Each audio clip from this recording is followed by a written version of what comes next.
청취자님, 지금부터 아주 절망적인 딜레마 하나를 상상해 보시죠. 당신은 수백 명의 부하 직원들을 이끄는 최고 책임자입니다. 네, 어깨가 아주 무거운 자리죠. 맞아요. 그 직원들은 매일 목숨을 걸고 위험한 현장으로 뛰어드는데 그들을 보호할 필수 안전장비는 턱없이 부족한 상황인 거예요. 게다가 예산을 당당 끌어올 것도 없고요. 사실 그런 상황이면 보통의 리더라면 본사에 항의 서한을 보내거나 그겠죠. 그러니까요. 예산이 나올 때까지 변명만 늘어놓으면서 약간 무기력에 빠질 겁니다. 그런데 오늘 우리가 파헤칠 24일자 충청북도 경찰청의 최고위 지휘부 회의록을 보면요. 이 조직의 수장은 전혀 다른 카드를 꺼내듭니다. 외부의 자원을 구걸하는 대신에 그 회의실에 앉아있는 수십 명의 고위 간부들의 뇌의 구조 자체를 철저하게 뜯어고치기 시작하거든요. 네, 오늘 다룰 이 자료가 정말 흥미로운 게 경찰 지휘부 회의라고 하면 을의 그 지도 위에 핀 꽂아가면서 범죄 소탕 작전 브리핑 한다는 예, 영화에 자주 나오는 그런 씬이요. 네네, 그런 걸 상상했는데 파고들수록 우리 회사 회의실 풍경이랑 너무 똑같아서 소름이 돋았거든요. 맞습니다. 극한의 자원 부족이라는 위기 속에서 관료주의에 찌든 이 거대한 조직을 어떻게 기민하게 움직이게 만들 수 있는지 보여주는 아주 치밀하고 철학적인 리더십 텍스트입니다. 그래서 오늘 심층 분석 시간의 미션은 바로 이 지점입니다. 충북경찰청장이라는 주인공이 어떻게 수십 명의 간부들을 상대로 조직 문화를 뜯어 고치는지 그 메커니즘을 파헤쳐 보겠습니다. 네, 회의 초반 분위기부터가 사실 압권이에요. 시작은 꽤 부드럽거든요. 맞아요. 경찰의 날 행사사진 촬영 얘기도 나오고 훈훈했죠. 네, 그러다가 생활안전을 담당하는 모 과장이 등장해서 아주 자랑스럽게 성과를 발표합니다. 농축산물 도난범죄가 전년 대비 10%, 그리고 최근 한 달 동안은 무려 80%나 감소했다는 훌륭한 보고였어요. 야, 한 달 만에 80%면 엄청난 성과네요. 그렇죠. 그런데 이 훈훈한 공기를 단숨에 얼어붙게 만드는 아주 차갑고 뼈아픈 단어 하나가 회의실에 등장합니다. 그게 바로 방탄복이죠? 네, 맞습니다. 타 지역에서 경찰관 피습 사건이 발생하면서 충북청의 방탄복 제공 문제가 수면 위로 올라온 겁니다. 와, 저 여기서 진짜 충격받았잖아요. 그 충청북도 전체를 관할하는 거대한 조직인데 배정된 방탄복이 단 70벌뿐이라는 사실이 공유되거든요. 700벌도 아니고 70벌여. 각 경찰서마다 6벌씩 쪼개어 놓은 상황이니까 순찰차에 상시 비치하는 건 상상도 못하는 거죠. 아니 그러니까요. 결국 일일이 상황실이랑 협조해서 현장에 출동할 때 조금이라도 위험이 의심되면 그 70벌을 교대로 돌려입으라는 고육지책이 나오잖아요. 맞아요. 거대한 화재가 났는데 소화기 70개를 이리저리 돌려 쓰면서 버티라는 꼴인 거죠. 정말 물리적 한계가 명확한 상황이네요. 근데 여기서 청장의 대처가 되게 의외였어요. 네, 여기서 리더의 진가가 드러납니다.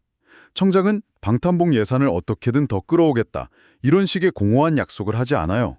대신에 갑자기 회의 방식을 완전히 바꾸겠다고 선언해버리잖아요.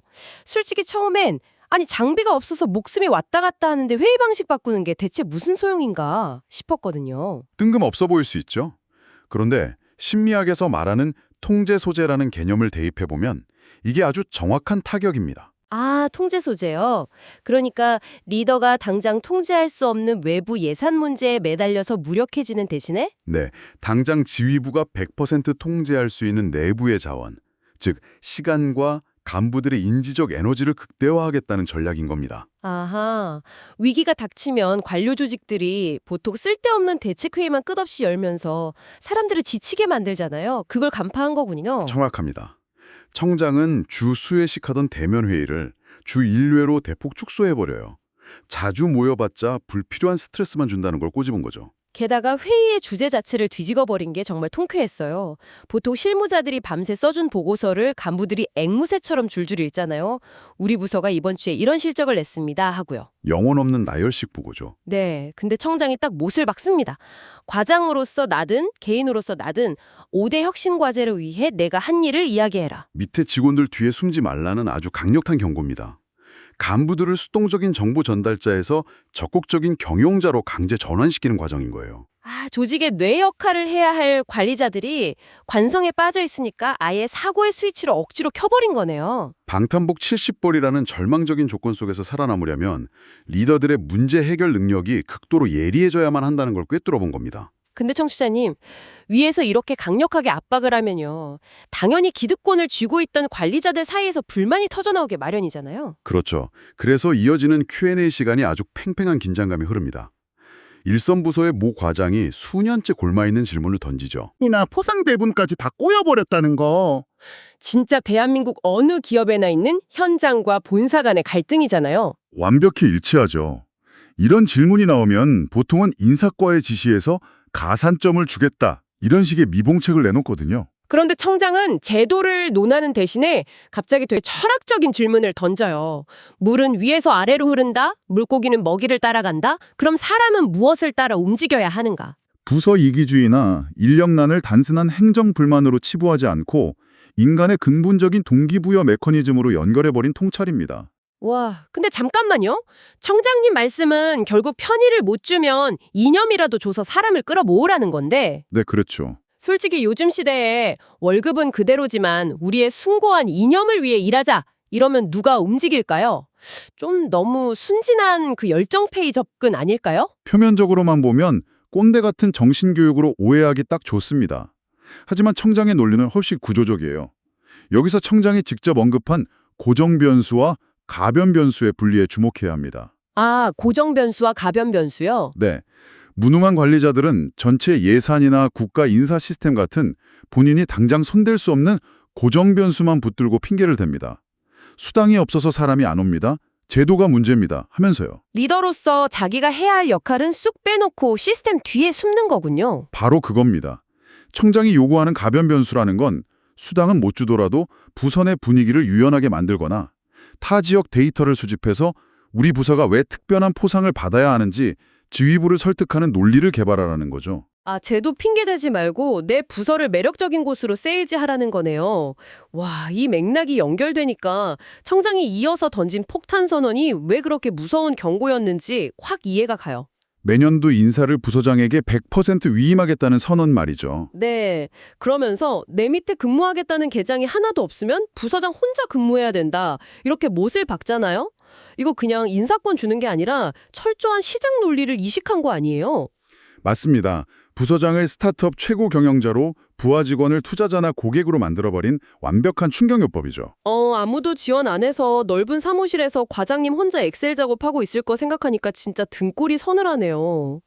리더 스스로 매력적인 관리자가 되어야 한다는 뼈 때리는 교훈이네요. 스스로 증명하지 못하면 텅 빈 사무실에 남겨질 거라는 아주 무겁고 공정할 룰입니다. 근데 이렇게 리더의 책임이 극대화되면 중간 관리자들은 당연히 엄청나게 불안해지잖아요. 그래서 감사를 담당하는 모 과장이 지극히 현실적인 고민을 털어놓게 되죠. 맞아요. 부서장 책임이 그렇게 무거우면 밑에 있는 직원이 사고를 쳤을 때 상사는 도대체 어디까지 책임을 져야 하냐는 질문이요. 동기부여를 논하던 대화가 이제 감찰의 영역으로 확장되면서 리더십 논의가 완성되는 단계에 접어든 겁니다. 보통 회사에서 큰 사고 터지면 꼬리 자르게 하거나 상사가 도의적으로 사과 한번 하고 넘어가잖아요.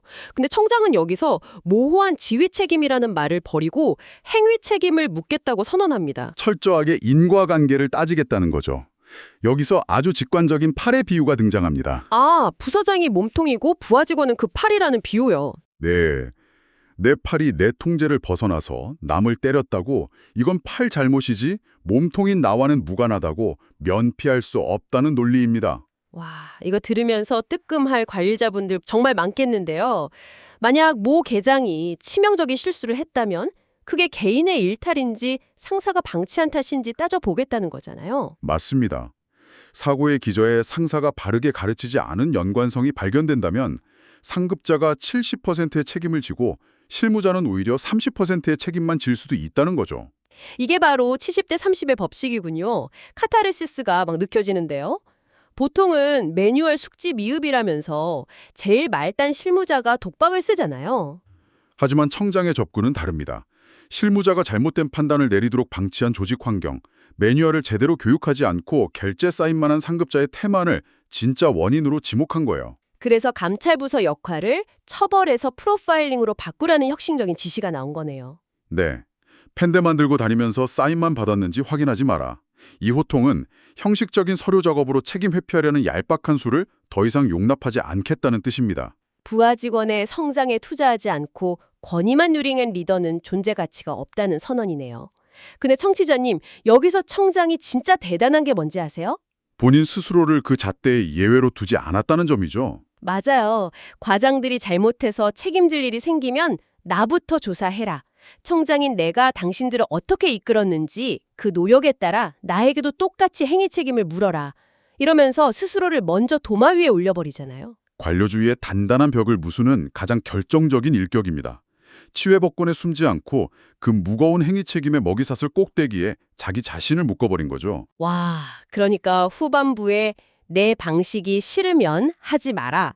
단 책임의 맛을 보게 될 거다. 이런 살벌한 경고를 해도 수십 명의 간부들이 수긍할 수밖에 없는 거군요. 리더가 가장 먼저 그 책임의 무게를 짊어졌기 때문입니다. 네, 오늘 우리가 현미경처럼 들여다본 10월 24일 충북경찰청 지휘부 회의록 정말 많은 걸 생각하게 하네요.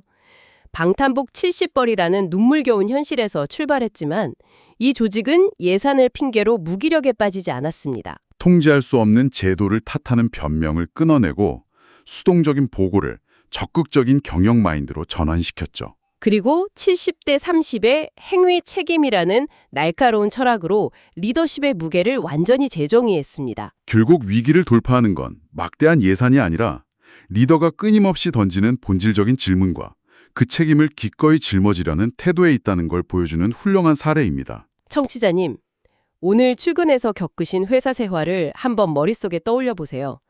만약 당신의 상사가 당신의 최근 실수를 두고 청장님의 70대 30 법칙을 적용한다면 어떨까요? 당신의 실수 중 과연 몇 %가 사실은 상사의 잘못된 가르침과 방치 때문이었을까요? 반대로 누군가를 이끄는 자리에 계신다면 상황은 훨씬 무겁게 다가오겠죠. 맞습니다. 당신은 사람들이 스스로 모여드는 리더인가요? 아니면 언젠가 텅 빈 사무실에서 혼자 일하게 될 리더인가요? 내일 아침 회의실 문을 열 때 이 질문을 꼭 한번 던져보시기 바랍니다.